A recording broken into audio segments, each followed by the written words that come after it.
El conflicto de los siglos, capítulo 2, la fe de los mártires, primera parte. Cuando Jesús reveló a sus discípulos la suerte de Jerusalén y los acontecimientos de la segunda venida, predijo también lo que habría de experimentar su pueblo desde el momento en que él sería quitado de en medio de ellos hasta el de su segunda venida en poder y gloria para libertarlos. Desde el monte de los olivos vio el Salvador las tempestades que iban a azotar a la Iglesia apostólica, y penetrando aún más en lo porvenir, su ojo vislumbró las fieras y desoladoras tormentas que se desatarían sobre sus discípulos en los tiempos de oscuridad y de persecución que habían de venir. En unas cuantas declaraciones breves, de terrible significado, predijo la medida de aflicción que los gobernantes del mundo impondrían a las iglesias de Dios. Mateo 24, 9, 21 y 22. Los discípulos de Cristo habrían de recorrer la misma senda de humillación, escarnio y sufrimientos que a él le tocaban pisar. La enemistad que contra el Redentor se despertara iba a manifestarse contra todos los que creyesen en su nombre. La historia de la Iglesia primitiva atestigua que se cumplieron las palabras del Salvador. Los poderes de la tierra y del infierno se coligaron para atacar a Cristo en la persona de sus discípulos. El paganismo previó que de triunfar el Evangelio, sus templos y sus altares serían derribados y reunió sus fuerzas para destruir al cristianismo. Encendióse el fuego de la persecución. Los cristianos fueron despojados de sus posesiones y expulsados de sus hogares. Todos ellos sufrieron gran combate de aflicciones. Experimentaron vituperios y azotes, y a más de esto prisiones y cárceles. Hebreos 10, 32, 11, 36. Muchos sellaron su testimonio con su sangre. Nobles y esclavos, ricos y pobres, sabios e ignorantes, todos eran muertos sin misericordia. Esas persecuciones se empezaron bajo el imperio de Nerón, cerca del tiempo del martirio de San Pablo. Continuaron con mayor o menor furia por varios siglos. Los cristianos eran inculpados calumniosamente de los más espantosos crímenes y eran señalados como la causa de las mayores calamidades, hambres, pestes y terremotos. Como eran objeto de los odios y sospechas del pueblo, no faltaban los delatores que por vil interés estaban listos para vender a los inocentes. Se los condenaba como rebeldes contra el imperio, enemigos de la religión y azotes de la sociedad. Muchos eran arrojados a las fieras o quemados vivos en los anfiteatros. Algunos eran crucificados, a otros los cubrían con pieles de animales salvajes y los echaban a la arena para ser despedazados por los perros. Estos suplicios constituían a menudo la principal diversión en las fiestas populares.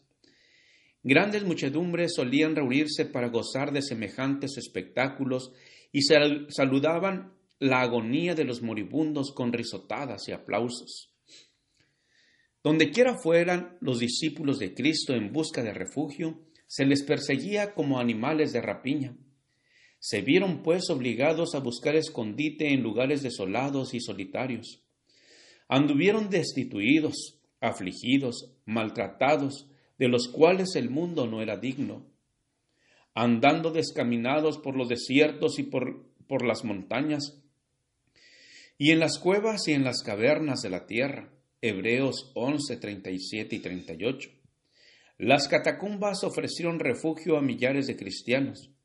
Debajo de los cerros, en las afueras de la ciudad de Roma, se habían cavado a través de tierras y piedra largas galerías subterráneas, cuya oscura e intrincada red se extendía leguas más allá de los muros de la ciudad. En estos retiros, los discípulos de Cristo sepultaban a sus muertos y hallaban hogar cuando se sospechaba de ellos y se los proscribía. Cuando el dispensador de la vida despierte a los que pelearon la buena batalla, muchos mártires de la fe de Cristo se levantarán de entre aquellas cavernas tenebrosas. En las persecuciones más escarnizadas, estos testigos de Jesús conservaron su fe sin mancha, a pesar de verse privados de toda comodidad y aun de la luz del sol mientras moraban en el oscuro pero benigno seno de la tierra, no profirieron quejas. Con palabras de fe, paciencia y esperanza, se animaban unos a otros para soportar la privación y la desgracia. La pérdida de todas las bendiciones temporales no pudo obligarlos a renunciar a su fe en Cristo. Las pruebas y la persecución no eran sino peldaños que los acercaban más al descanso y a la recompensa. Como los siervos de Dios en los tiempos antiguos, muchos fueron muertos a palos, no admitiendo la libertad para alcanzar otra resurrección mejor. Recordaban que su maestro había dicho que cuando fuesen perseguidos por causa de Cristo, debían regocijarse mucho, pues grande sería su galardón en los cielos, porque así fueron perseguidos los profetas antes que ellos. Se alegraban de que se les hallara dignos de sufrir por la verdad, y entonaban cánticos de triunfo en medio de las crepitantes hogueras. Mirando hacia arriba por la fe, veían a Cristo y a los ángeles que desde las almenas del cielo los observaban con el mayor interés, y apreciaban y aprobaban su entereza. Descendía del trono de Dios hasta ellos una voz que decía: «Sé fiel hasta la muerte, y yo te daré la corona de la vida». Apocalipsis 2:10. Vanos eran los esfuerzos de Satanás para destruir la iglesia de Cristo por medio de la violencia. La gran lucha en la que los discípulos de Jesús entregaban la vida no cesaba cuando estos fieles portaestandartes caían en su puesto. Triunfaban por su derrota. Los siervos de Dios eran sacrificados. Su obra seguía siempre adelante. El evangelio cundía más y más, y el número de sus adherentes iba en aumento. Alcanzó hasta las regiones inaccesibles para las águilas de Roma. Dijo un cristiano reconviniendo a los jefes paganos que atizaban la persecución: «Atormentadnos, condenadnos, desmenuzadnos, que vuestra maldad es la prueba de nuestra inocencia. De nada os vale vuestra crueldad». No era más que una instigación más poderosa para atraer a otros a su fe. Más somos cuando derramáis más sangre, que la sangre de los cristianos es semilla. Tertuliano, Apología, párrafo 5.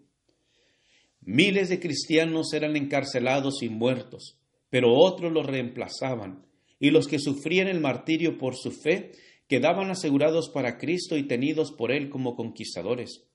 Habían peleado la buena batalla y recibirían la corona de gloria cuando Cristo viniese. Los padecimientos unían a los cristianos unos con otros y con su Redentor.